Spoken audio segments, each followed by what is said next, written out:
Olá, meu nome é Marcelo Ribeiro, sou professor de Geografia e vou apresentar uma aula sobre cartografia. Muito bem, a cartografia é uma técnica para fazer mapas, ou seja, a principal preocupação é representar a Terra, que é esférica, não é? Como nós podemos ver aqui, numa forma plana, que é o mapa, ok? Ou seja, a grande dificuldade da cartografia é representar aquilo que é esférico num plano, sem que haja distorção. Muito bem, o que a gente sabe, essa é a teoria principal do assunto, é que é impossível, geometricamente falando, fazer essa transformação do plano no esférico sem nenhum tipo de distorção. A principal intenção, então, é definir quais as distorções que acabam acontecendo à medida que você escolhe um tipo de projeção para fazer. Muito bem, podemos apresentar aqui alguns tipos de projeção. Um dos tipos de projeção é a chamada projeção interrompida. É aquela em que a esfera se abre num plano, mas ela acaba arrebentando aqui algumas partes conforme eu me afasto do equador, à medida que a intenção é manter a proporção entre as áreas, ou seja, é como se eu dividisse a Terra em gomos, e aí à medida que eu abro esses gomos, eu vou garantir a proporção de continentes e oceanos, mas como fica muito evidente, não é? A gente acaba percebendo aí, não é? Que algumas partes acabam se quebrando, ou seja, eu teria muita dificuldade de conseguir enxergar numa condição como essa as áreas polares, por exemplo. Ok? Muito bem. Outra forma de projetar a Terra é a partir de um cilindro. Como assim? A gente poderia envolver a Terra com um cilindro da seguinte maneira. Tenho aqui a Terra, posso desenhar um cilindro em torno dela. Ok?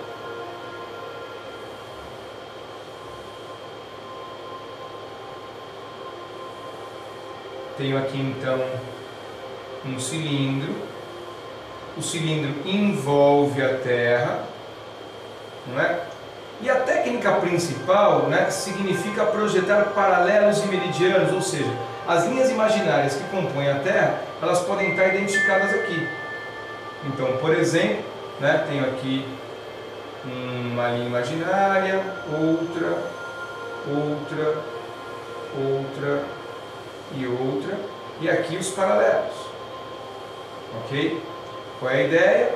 À medida que eu vou projetando essa imagem, essas linhas vão acabar se encostando nas paredes do cilindro, e aí à medida que elas se encostam nas paredes do cilindro, eu vou ter a projeção.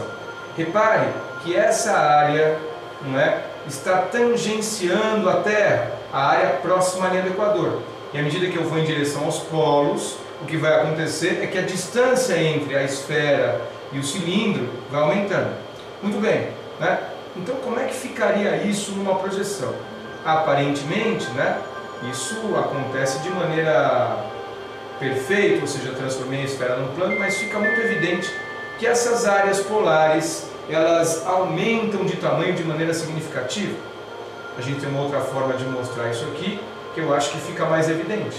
Imagine, por favor, que você está olhando aqui para o polo, e à medida que você promove a projeção, preste bem atenção, veja o que vai acontecer aí com o polo.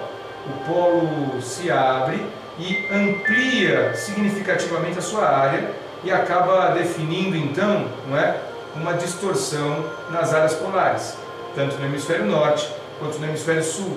Ou seja, a região equatorial, ela distorce muito pouco, porque ela estava tangenciando a esfera, mas à medida que eu tenho aqui as áreas polares, a distorção é maior.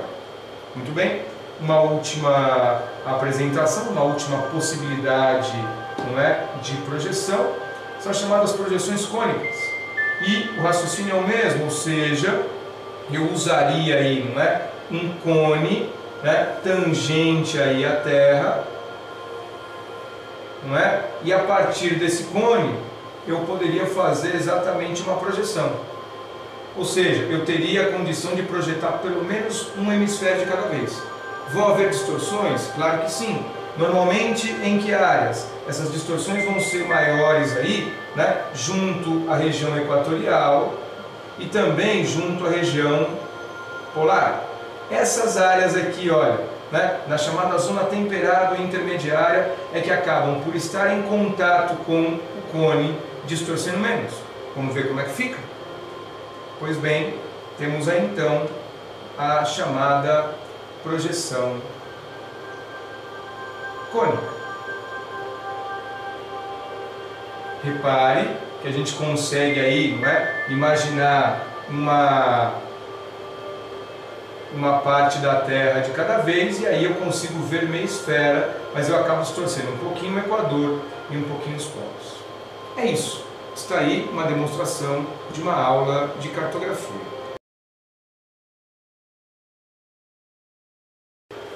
Olá, eu sou Marcelo Ribeiro, professor de Geografia, e vou trabalhar um pouquinho com vocês a América do Sul a partir do material P3D.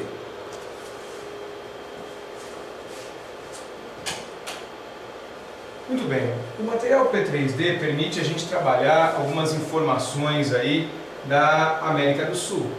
Aqui, por exemplo, a gente pode observar todo o nosso subcontinente, né, a partir de uma imagem satélite. Inicialmente, o que já chama a atenção são as cores, né? São as cores que se destacam no mapa como esse. O que você pode mostrar para os alunos é que a partir dessas cores a gente pode identificar algumas informações.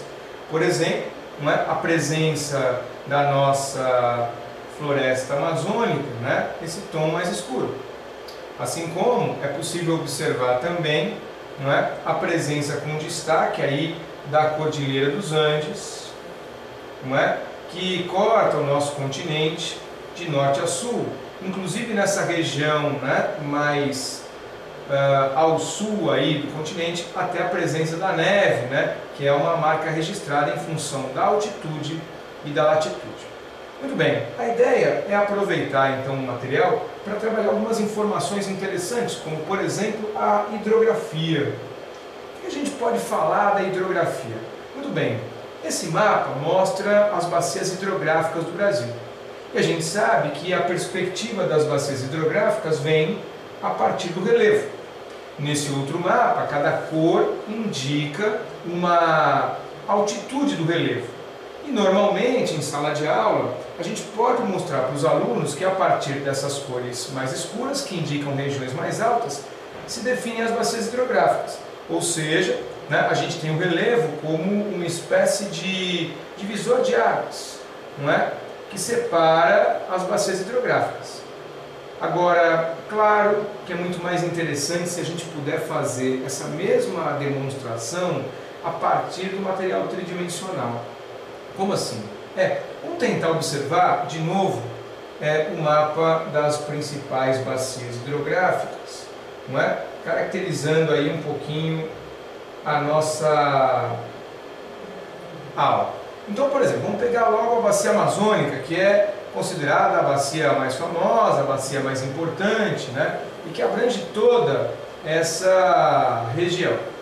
Muito bem, o rio Amazonas é o eixo principal, como a gente pode observar aqui. Mas onde é que nasce o Amazonas? Como é que ele apareceu nessa região? Que perspectiva que a gente pode dar a partir do material tridimensional? Pois você pode mostrar para o aluno, né, que a perspectiva do rio Amazonas é bem interessante se a gente olhar a partir do relevo. Ou seja, né, eu posso reduzir um pouco aqui a imagem, não é? Eu posso fazer uma rotação, e a sugestão é que você faça uma rotação de 180 graus, não é? E depois traga, né, aqui de cima a imagem sobre uma outra perspectiva. A perspectiva que a gente pode ter aí do relevo, ok? Então, repetindo a operação para você, né, observar o que a gente fez. Primeiro passo, reduzir a imagem. Segundo passo, né, rotacionar a imagem cerca de 180 graus. E depois você traz a imagem de volta, né, até ter essa perspectiva. Pois Nessa hora você pode aproximar, dar um zoom na imagem e trazer ela para mais perto. E aí, um recurso que o material oferece é que você pode erguer e abaixar o relevo. Aliás, se você quiser, você pode trazer sobre essa perspectiva. Repare aqui, está a bacia, mas onde é que será que nasce o Amazonas? Aparentemente você está no plano, né? Aliás, a gente pode até conversar um pouquinho sobre dobramentos modernos, porque quando essa região era cheia de água antes, né, não tinha cordilheira. O que acontece é que a cordilheira cresceu. E aí, à medida que você observa isso, você repara, veja, né, que o dobramento vai se formando mais lentamente, né? E a partir dessa perspectiva, acho que fica muito mais fácil para o aluno perceber, né, a característica da bacia hidrográfica. Ou seja, né, o rio Amazonas nasce lá no alto da cordilheira, vem descendo, corta toda a planície e deságua no mar aqui próximo à ilha de Marajó. E aí o aluno ainda consegue perceber a bacia como um todo, né, os afluentes que nascem na margem direita, os afluentes que nascem na margem esquerda, não é? E toda a estrutura da bacia a partir da configuração do relevo. Perfeito? Então, só com essa condição tridimensional é que eu acho que isso fica claro para o aluno. Essa é mais uma aula do material P3D sobre a América do Sul.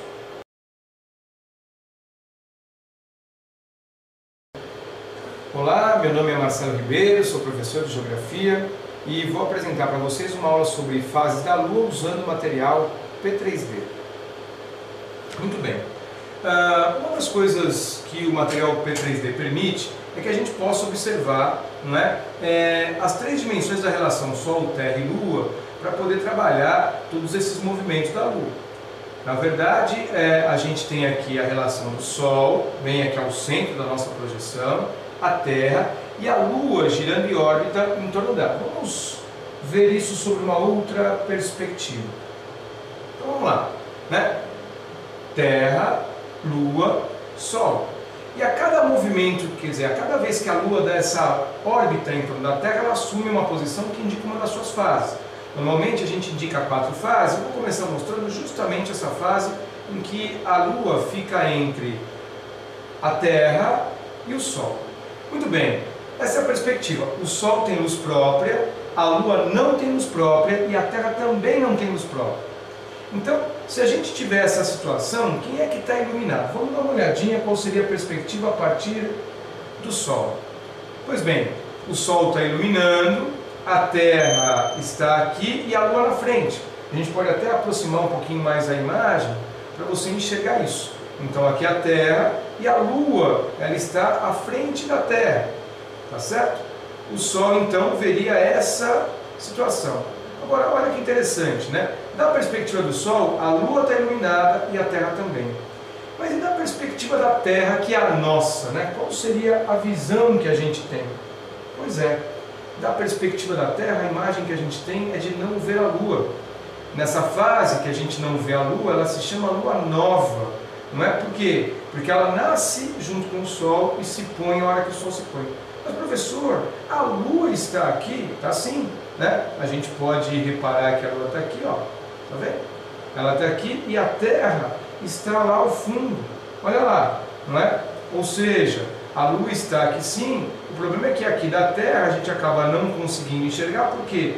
Porque a Lua está exatamente, né, nessa posição entre o Sol e a Terra. O Sol ilumina, quem está no Sol vê uma face da Lua, mas nós que estamos aqui na Terra não vemos isso, não é? Muito bem, essa é uma das posições. O que aconteceria, né, numa situação seguinte? Ou seja, quando a Lua estivesse do outro lado, que situação que a gente vê? Pois é, a situação que a gente vê, olha que interessante, né? Vindo aqui da Terra, é a chamada Lua cheia. E por que Lua cheia? O Sol está atrás da Terra, iluminando a Lua, e a gente acaba conseguindo ver a Lua, né, inteirinha, né, durante a nossa noite. Por quê? Porque nós estamos numa posição, quer ver? Voltando aqui, não é? Numa posição em que o Sol ilumina desse lado, a Terra está aqui, né? E a Lua está lá atrás, iluminada pelo Sol. Então a Lua cheia acontece quando a Terra fica entre o Sol e a Lua. Ok? Então essa é a perspectiva que a gente acaba tendo. Se você quiser dar uma olhadinha, né, na situação a partir do Sol, o que a gente vai ver é isso aí, ó, né? Ou seja, o Sol está aqui, a Terra está lá e a Lua na verdade está ali atrás, ó, tá vendo? Vamos dar uma olhadinha para cá, ó. A Lua está ali atrás, ou seja, o Sol ilumina, né, a Terra e a Lua ao mesmo tempo. Voltando para a nossa posição original, o que aconteceria então ao longo dessa trajetória toda, né? Ou seja, à medida que a Lua vai girando da posição nova, lembra, entre a Terra e o Sol, para a posição cheia, que é a Terra que fica entre o Sol e a Lua. O que nos interessa é a visão que a gente tem aqui da Terra. Vamos olhar, olha o que acontece. A Lua cheia vai diminuindo a sua luminosidade. E à medida que vai diminuindo, então a gente chama de Lua minguante. Não é por quê? Porque ela vai deixar de ser cheia, vai minguando, até ficar Lua nova. Está vendo? Né? Naquela posição que a gente viu inicialmente. E o que acontece? Se eu soltar de novo, ela vai enchendo, né? Vai virar crescente até ser Lua cheia. Portanto, é a partir dessa perspectiva que o material P3D permite que a gente possa perceber em 3 dimensões a relação do Sol, da Terra e da Lua e, portanto, as fases da Lua. Muito obrigado. Olá, meu nome é Marcelo Ribeiro, sou professor de Geografia e vou trabalhar com vocês uma aula sobre solstícios e equinócios. Muito bem, o programa Solstícios e Equinócios nos permite aí observar a Terra no seu movimento de translação ao redor do Sol. E os solstícios e os equinócios, na verdade, eles demonstram aí 4 datas que indicam o início de 4 estações do ano. E por que há uma diferença entre as estações do ano? Porque a Terra tem um eixo, que é esse eixo vermelhinho aqui, não é? Que acaba adquirindo diferentes posições, né, em relação ao eixo perpendicular do Sol ao longo do ano. E a cada posição que esse eixo apresenta, isso inicia ou indica uma determinada estação do ano. São 4 estações, são 4 datas, e a cada data, né, 3 meses de uma transição de uma estação para outra. Por exemplo, vamos dar uma olhadinha aqui, né, o que acontece nessa data por volta de meados de setembro, ou seja, temos aqui o mês 8, não é? Temos aqui o mês 10 e paramos a Terra nessa posição entre agosto e outubro, ou seja, em meados do mês de setembro. Vamos dar uma olhadinha o que é isso aqui. Abrimos o nosso menu, temos aqui os nomes e as datas. Olha lá, mês 9, dia 21, isso é um equinócio. O que será que é um equinócio? Muito bem, olhando de perto, a gente repara que o equinócio é quando o eixo da Terra está perpendicular ao eixo do Sol.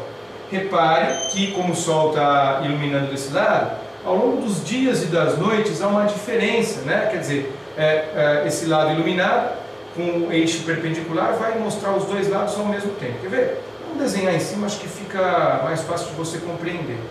Temos aqui então, né, o eixo da Terra perpendicular ao eixo do Sol, tá vendo? A gente não consegue olhar esse lado porque a Terra está escura, né? A Terra está exatamente aqui, ó, tá vendo? Um lado iluminado, o outro lado escuro. E nessa posição, o que é que acontece? Acontece que por causa da perpendicularidade entre o eixo do Sol e o eixo da Terra, o hemisfério norte e o hemisfério sul estão iluminados de maneira igual. Portanto, o nome equinócio, ou seja, os dois hemisférios iluminados de maneira equivalente. A única diferença é que, para o hemisfério norte, essa data de setembro, começa aí o chamado outono, não é? enquanto que para o hemisfério sul, essa mesma data de setembro inicia o mês das flores, inicia aí a chamada primavera, ok? Então, no equinócio, as duas partes da Terra, o norte e o sul, estão iluminadas de maneira igual. Isso fica muito claro, quer dizer, os dias e as noites são iguais. O que a gente pode reparar, inclusive, por essa outra imagem aqui, né? Ou seja, né? Mostrando que o Sol corta aqui a linha do Equador e tanto o norte quanto o sul aparecem iluminados da mesma maneira. Ok?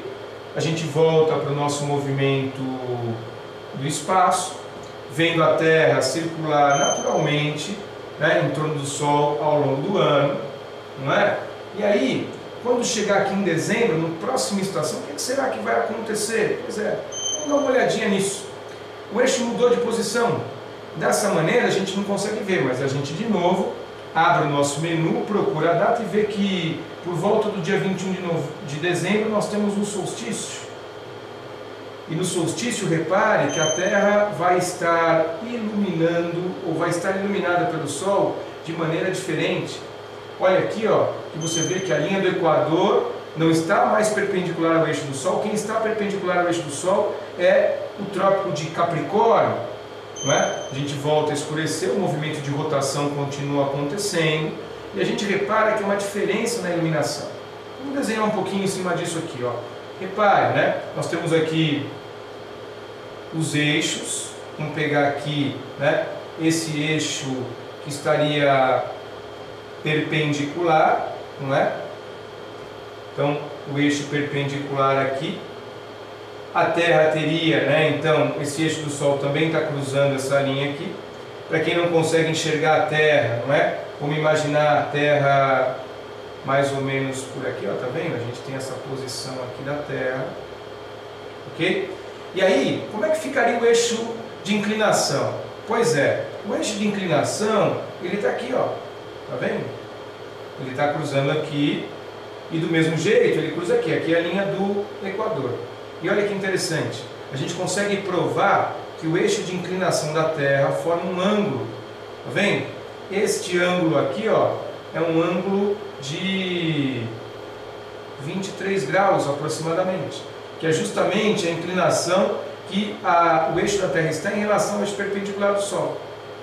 E não é mera coincidência, isso é justamente a matemática da coisa, que este outro ângulo aqui, não é? Entre o Equador e o Trópico também forma os seus 23 graus, indicando que dessa maneira o hemisfério sul está bem mais iluminado, portanto é um solstício. O solstício significa iluminação desigual. O hemisfério sul está bem mais iluminado, enquanto que o hemisfério norte está bem menos iluminado. E a diferença principal que a gente vai reparar aqui, qual que é? É que nessa situação nós temos aí, não é? O verão para o hemisfério sul. Repare que ele está bem mais iluminado, a gente pode até desenhar aqui, não é? Novamente essa ideia da linha, né? Então o hemisfério sul está bem mais iluminado, enquanto ao mesmo tempo é inverno para o hemisfério norte, que tem dias bem mais curtos, né, por conta da iluminação. Se você quiser, a gente pode ainda observar essa mesma situação, né, desse jeito. Ou seja, numa situação como essa, veja que gira, gira, gira, o Polo Sul não escurece. Está vendo? Né? Ou seja, o Polo Sul vai ter um dia de 24 horas. Do mesmo jeito que gira, gira, gira, quem não escurece, quem não amanhece é no Polo Norte. Está vendo? O Polo está aqui, a gente não consegue enxergar. Uma última forma de apresentar isso para você é justamente olhando para os polos. Que a gente está vendo, o Polo Norte está no escuro. Vamos lá, vista do Polo Norte. O que vai aparecer para a gente? Que o Polo Norte está no escuro. Posso até mostrar para você, né, acendendo, mas o real é esse. O Sol está aqui e, por causa do eixo de inclinação, a gente não vê luz no Polo Norte. Em compensação, né, do lado do Polo Sul, adivinha o que vai acontecer? O Polo Sul vai ter um dia de 24 horas. Então imagine que a Terra dá um giro completo sobre o próprio eixo. Isso daqui significa um dia. E como a gente pode observar por aqui, ó, tá vendo? Gira, gira, gira e o Polo Sul está sempre iluminado. Muito bem, esse então seria um exemplo de uma aula de solstícios e equinócios usando o material P3D.